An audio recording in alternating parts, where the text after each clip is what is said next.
Bienvenidos a esta nueva cápsula económica en la que analizaremos los resultados del PMI para Colombia correspondientes al mes de enero. Como es tradicional, vamos a empezar con el tema internacional, hablando de las nuevas proyecciones del Fondo Monetario para Estados Unidos y algunas otras zonas geográficas en 2026. Como ustedes pueden observar, el crecimiento de la economía de los Estados Unidos se espera que aumente en 2026 frente al estimado para el 2025.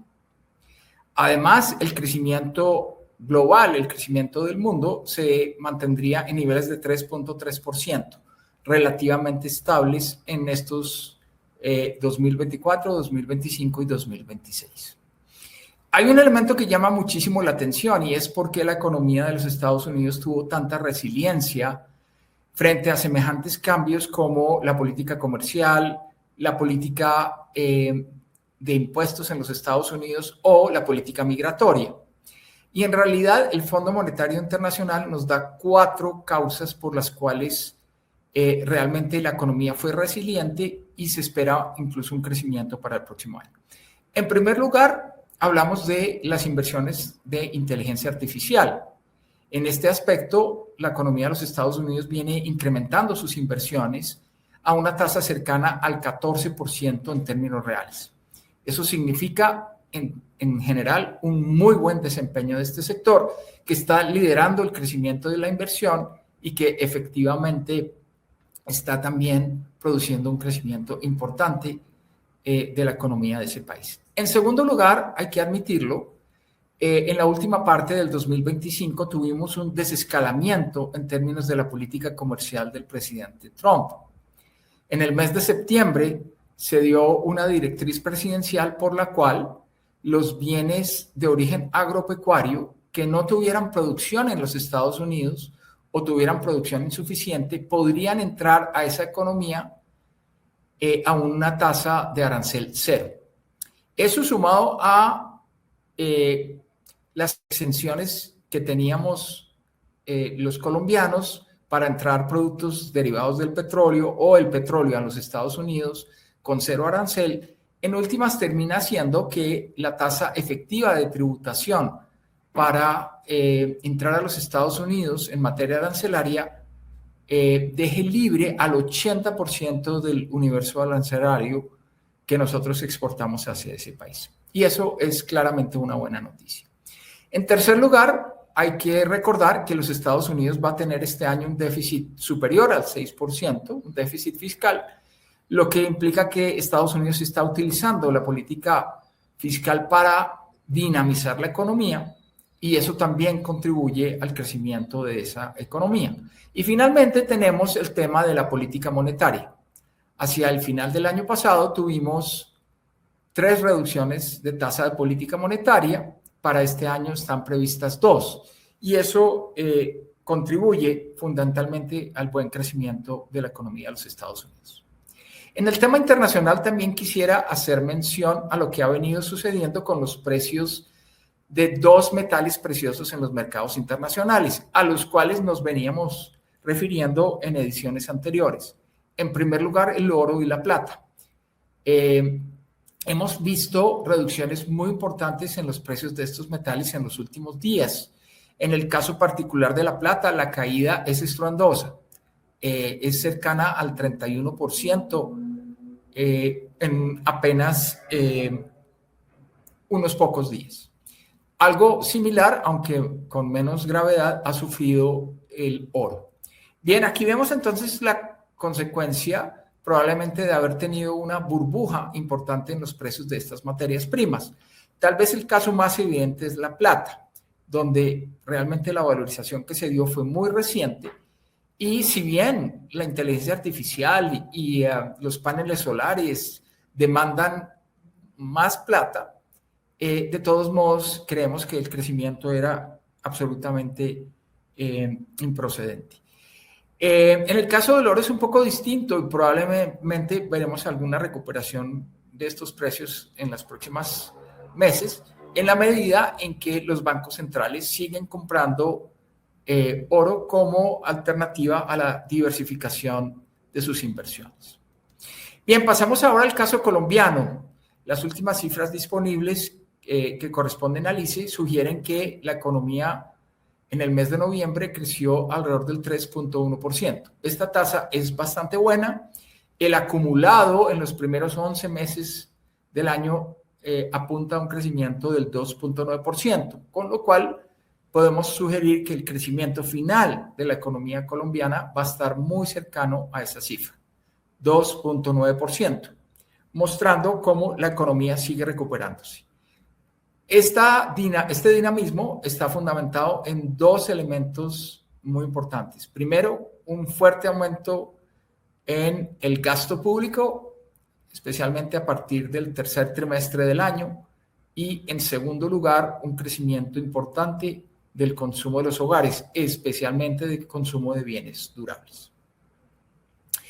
Bien, ahora entremos en materia con el PMI. Los resultados sugieren que en el mes de enero vimos un retroceso del 52.6 al 50 en los datos del PMI. ¿Esto qué significa? Recordemos que el nivel de 50 es un umbral a partir del cual, si estamos por encima de 50, el sector manufacturero está creciendo, si estamos por debajo de 50, está cayendo. Esto significa que el sector no tiene prácticamente variación o no tuvo prácticamente variación frente al mes anterior en el mes de enero. Es decir, no está ni creciendo ni decreciendo. Pero sus tres componentes más importantes, que son pedidos, producción y empleo, tuvieron retrocesos importantes, algunos de los cuales vamos a destacar a continuación. En el caso de los precios de los insumos y los precios de los productos, tuvimos un incremento notable, especialmente en los precios de los insumos, que corresponde a la línea color rojo. Y esto está íntimamente asociado con el efecto que tuvo el incremento en el salario mínimo sobre los costos de los industriales colombianos. No todos los industriales en Colombia pueden incrementar sus precios frente al incremento en los salarios. Pensemos en sectores como el de flores, cuyos precios de venta están en dólares y cuyos insumos están en pesos y especialmente muy vinculados con el salario mínimo. Bueno, aquí hay la imposibilidad de aumentar los precios, pero otros sectores sí han venido incrementando sus precios. Y eso es lo que estamos observando en este gráfico. Hay una presión de costos importante en términos de los insumos que no ha sido trasladada en su totalidad por parte de los industriales a los precios de los productos. Pero este proceso puede continuar a lo largo del año. En términos de expectativas de producción, estas se mantienen por encima del promedio histórico, pero hemos visto una pequeña reducción en el optimismo que veíamos hace apenas 2 meses. En el caso de empleo, sí, el efecto es bastante contundente. Este indicador pasó de 51 en el mes de diciembre, lo que significaba un incremento en la contratación de mano de obra, a un nivel de 48.7, que ya está por debajo del umbral de 50 y significa una caída en la contratación de empleo. Y aquí una nota que es muy, muy importante. Estos datos son desestacionalizados, es decir, estos datos no incorporan el efecto que es común a actividades como la industria manufacturera o el comercio de contratar menos personal en el mes de enero. Estos dos sectores están muy afectados por elementos de estacionalidad, es decir, son sectores donde se contrata más mano de obra en los meses de octubre, noviembre y diciembre, pero usualmente tiende a prescindirse de alguna mano de obra en los meses de enero y febrero. En este caso, descontando esos efectos estacionales, vemos una reducción importante en los niveles de empleo por parte del sector manufacturero colombiano. Entonces, en conclusión, lo que hemos visto hasta ahora muestra cómo el aumento en el salario mínimo se ha reflejado en un incremento en los precios de los productos y en una reducción en términos del número de empleados. Bien, Y ya para finalizar vamos a hablar de lo que sucedió en días pasados en términos de la tasa de política monetaria del Banco de la República. Bueno, en su última sesión del mes de enero, el banco incrementó su tasa de intervención en 100 puntos básicos, es decir, un incremento de 9.25 a 10.25. Este es un incremento bastante fuerte y tiene por objeto tratar de controlar la inflación. Recordemos que en este año 2026 la meta de inflación del Banco de la República no se va a lograr y la respuesta de política de un banco central aquí en Cafarnaún frente a un incremento tan importante en las expectativas inflacionarias y en el incumplimiento de su meta es aumentar las tasas de interés. Pero sí efectivamente hay cuestionamientos en términos del fuerte incremento que vimos en las tasas. Ya este incremento en las tasas va a tener algunos efectos importantes. El primero tiene que ver con la tasa de cambio. Hemos visto una mayor apreciación del peso colombiano porque inversionistas internacionales tienen la opción de invertir en Estados Unidos, claro, un país con menor riesgo, pero con rendimientos más bajos, o invertir en Colombia, donde las tasas de interés son más altas.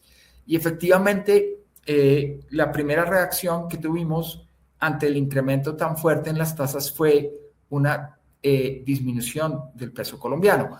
Esto, a su vez, tiene la posibilidad de contribuir a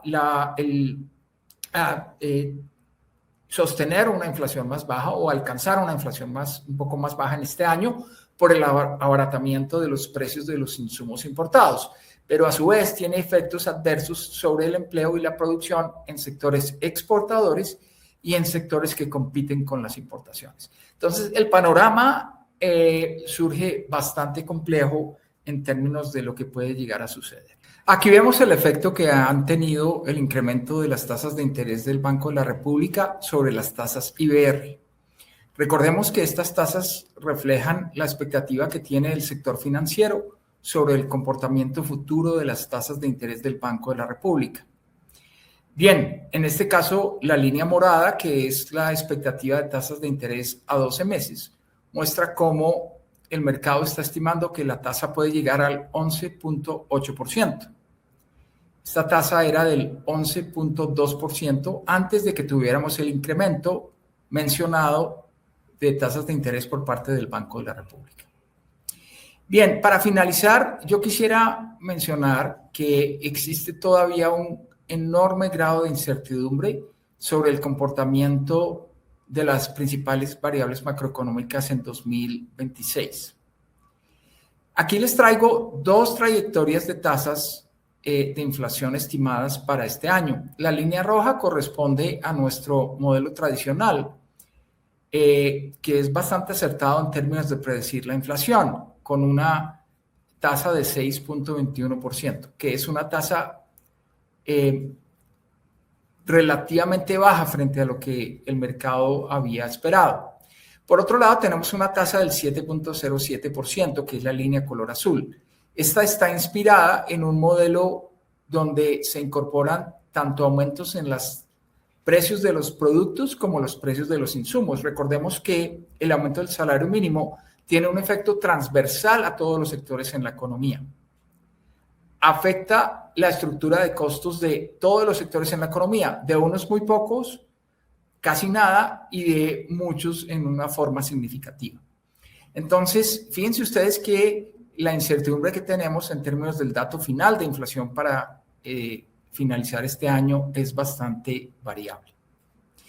Bien, con eso terminamos nuestra cápsula económica del día de hoy. Muchísimas gracias por su atención.